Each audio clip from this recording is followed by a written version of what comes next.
नमस्कार, capital TV Uttar Pradesh देख रहे हैं आप। मैं हूँ राधिका राज।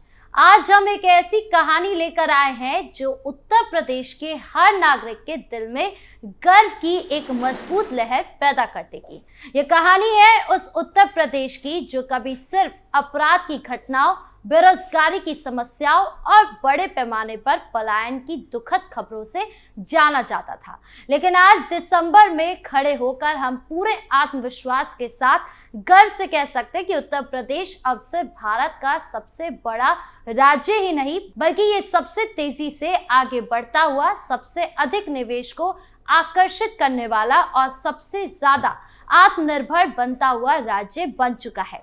और इस पूरी क्रांति का एक बहुत बड़ा इंजन बना है आबकारी विभाग और उससे उपजी एथेनॉल क्रांति। जी हाँ, वही क्षेत्र जिसे लोग कल तक सिर्फ नशे और नैतिक गिरावट से जोड़कर देखते थे, आज वही क्षेत्र उत्तर प्रदेश को आर्थिक विकास की नई ऊंचाइयों पर ले जा रहा है। शराब नहीं, समृद्धि की धारा बह रही है उत्तर प्रदेश में। सबसे पहले आंकड़े सुनिए जो अपने आप में इतिहास रच रहे हैं। नवंबर 2025 तक उत्तर प्रदेश ने 125 करोड़ लीटर से ज्यादा एथेनॉल का उत्पादन कर लिया है, जो अब तक का सर्वश्रेष्ठ प्रदर्शन है। इतना ही नहीं, बिक्री के आंकड़े भी कमाल के हैं। प्रदेश के अंदर ही 125 करोड़ लीटर के करीब एथेनॉल की खपत हुई है और बाहर के राज्य को भी लाखों लीटर सप्लाई की गई है। यानी कुल मिलाकर उत्तर प्रदेश आज देश का सबसे भरोसेमंद एथेनॉल सप्लायर बन चुका है। केंद्र सरकार का सपना है कि 2030 तक पेट्रोल में 20% एथेनॉल मिलाया जाए। इस सपने को पूरा करने उत्तर प्रदेश सबसे आगे खड़ा है। ये कोई जादू नहीं है, ये है योगी आदित्यनाथ सरकार की साफ नियत, पारदर्शी नीति और किसान हितैषी सोच का कमाल। ये क्रांति अचानक नहीं हुई है। 2017 में जब योगी सत्ता में आए थे, तब एथेनॉल उत्पादन सालाना महज 30-40 करोड़ लीटर था। चीनी मिलें घाटे में चल रही थी, किसान गन्ना भुगतान के लिए तरस रहे थे। लेकिन सीएम योगी ने आते ही आबकारी नीति को पूरी तरह बदल दिया। Online licence, GPS tracking, CCTV निगरानी, डिजिटल पेमेंट, सब कुछ पारदर्शी कर दिया। भ्रष्टाचार पर लगाम लगी तो राजस्व बढ़ा और राज्य बढ़ा तो निवेशकों का भरोसा बढ़ा। आज उत्तर प्रदेश में 70 से ज्यादा डिस्टिलरी और एथेनॉल प्लांट चल रहे हैं या बन रहे हैं। पश्चिम उत्तर प्रदेश की हर चीनी मिल अब एथेनॉल प्लांट से लैस हो चुकी है। अब बात निवेश की। सीएम योगी का मंत्र है invest UP, grow with UP, और इसका सबसे शानदार नतीजा आबकारी क्षेत्र में दिख रहा है। आबकारी आयुक्त डॉक्टर आदर्श सिंह ने बताया कि इन्वेस्ट यूपी के तहत अब तक सैकड़ों समझौते साइन हो चुके हैं। इसमें कुल 30,000 करोड़ रुपए से ज्यादा का निवेश आने वाला है। दर्जनों प्रोजेक्ट रेडी टू लॉन्च है। इसके लिए जमीन भी आवंटित हो चुकी है। इनसे हजारों करोड़ रुपए का निवेश आएगा। कई प्रोजेक्ट पहले से चल रहे हैं जिनमें हजारों करोड़ रुपए का निवेश हो चुका है। इन सब ने अभी तक हजारों प्रत्यक्ष रोजगार पैदा किए हैं। गैर एमओयू के तहत भी दर्जनों प्रोजेक्ट चल रहे हैं जिनमें हजारों करोड़ रुपए का निवेश आ चुका है। यानी कुल मिलाकर 30,000 करोड़ रुपए से ज्यादा का निवेश सिर्फ शराब और एथेनॉल से जुड़े उद्योगों में आ रहा है। ये निवेश कोई छोटी बात नहीं। देश के बड़े बड़े कॉर्पोरेट घराने अब उत्तर प्रदेश को अपना निवेश गंतव्य मान रहे हैं। Global spirits, Radha Swami distillery, Oswal sugar, UP distillery जैसे नाम अब यूपी में नए प्लांट लगा रहे हैं। सहारनपुर, बरेली, लखीमपुर खीरी, मुजफ्फरनगर, मेरठ, बिजनौर, हर जिले में एथेनॉल प्लांट की चिमनियां धुआं उगल रही है। ये प्लांट सिर्फ एथेनॉल ही नहीं बना रहे बल्कि बायोगैस, बायो सीएनजी और ऑर्गेनिक खाद भी पैदा कर रहे हैं। यानी एक साथ पर्यावरण संरक्षण और रोजगार सृजन है। सबसे बड़ी खुशी की बात है रोजगार। इन सारे निवेशकों से 10,000 के करीब नए रोजगार सृजित होने वाले हैं। ये वो नौकरियां हैं जो सीधे उत्तर प्रदेश के नौजवानों को मिलेगी। अब हमारे युवाओं को दिल्ली, मुंबई, गुजरात या बेंगलुरु भागने की जरूरत नहीं है।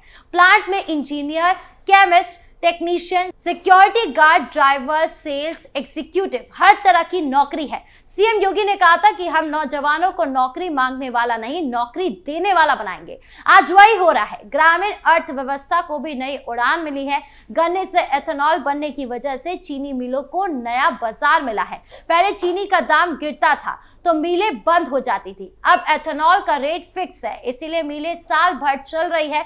किसानों को गन्ने का समय पर भुगतान हो रहा है।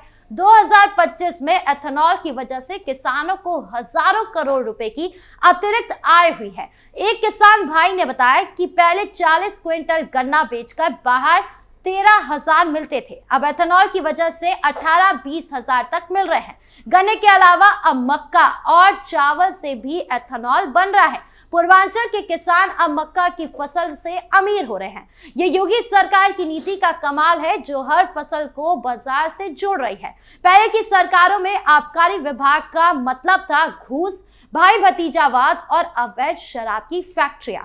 लेकिन योगी के आते ही साफ सफाई शुरू हो गई। सारी प्रक्रिया ऑनलाइन कर दी गई। लाइसेंस, रिन्यूअल, स्टॉक चेकिंग, सब कुछ डिजिटल हो गया। अवैध शराब की फैक्ट्रियों पर बुलडोजर चला। नतीजा ये हुआ कि 2017 में जहां आबकारी से 18,000 करोड़ राजस्व आता था, वहीं 2025 में ये आंकड़ा 45,000 करोड़ को पार कर चुका है। ये पैसा सीधा स्कूल, अस्पताल, सड़क, बिजली और किसान सम्मान निधि में लग रहा है।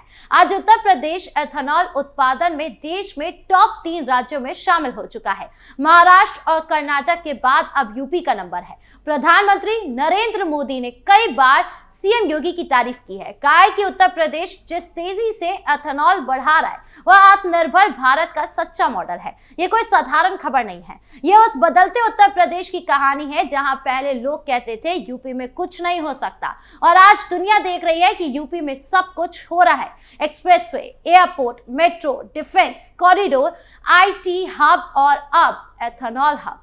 हर क्षेत्र में उत्तर प्रदेश देश का लीड कर रहा है। 2017 से पहले की स्थिति याद कीजिए। अखिलेश यादव के शासनकाल में आबकारी विभाग घोटाले और अवैध शराब की फैक्ट्रियों का गढ़ बन चुका था। अवैध शराब से हर साल सैकड़ों मौतें होती थी, राजस्व लीक होता था और एथेनॉल जैसा कोई कॉन्सेप्ट तक नहीं था। चीनी मिलें बंद होने की कगार पर थी। किसानों का गन्ना भुगतान महीने लटका रहता था। उस दौर में उत्तर प्रदेश एथेनॉल उत्पादन में कई पीछे था, जबकि महाराष्ट्र और कर्नाटक बहुत आगे निकल चुके थे। अखिलेश यादव ने ना तो पारदर्शी नीति बनाई, ना निवेशकों का भरोसा जीता और ना ही किसानों को कोई नया बाजार दिया। नतीजा ये था कि राज्य की अर्थव्यवस्था दयनीय हालत में थी और युवा प्रदेश छोड़कर भाग रहे थे। लेकिन मुख्यमंत्री योगी आदित्यनाथ ने 2017 में सत्ता संभालते ही सब कुछ बदल दिया। आबकारी नीति को पूरी तरह पारदर्शी बना दिया। ऑनलाइन लाइसेंस,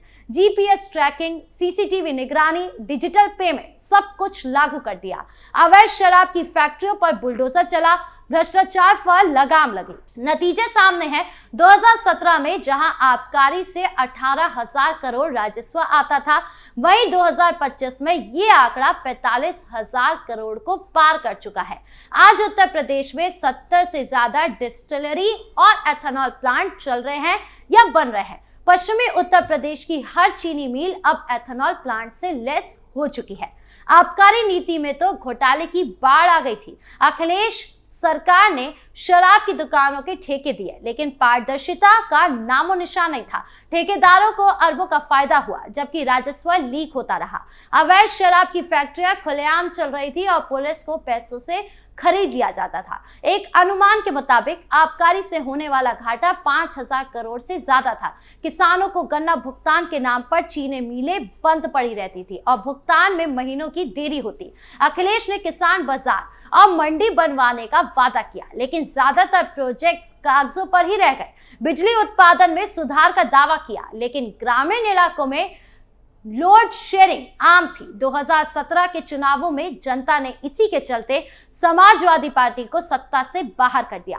पार्टी सिर्फ 47 सीटों पर सिमट गई। खैर, योगी आदित्यनाथ ने साबित कर दिया है कि अगर नीति साफ हो, नीयत साफ हो, तो कोई भी क्षेत्र विकास का माध्यम बन सकता है। तो अगली बार जब कोई कहे कि उत्तर प्रदेश पिछड़ा है, तो उसे ये आंकड़े दिखाइए। रिकॉर्ड एथेनॉल उत्पादन, 30,000 करोड़ का निवेश, 10,000 नई नौकरियां और एक नया विकसित आत्मनिर्भर उत्तर प्रदेश।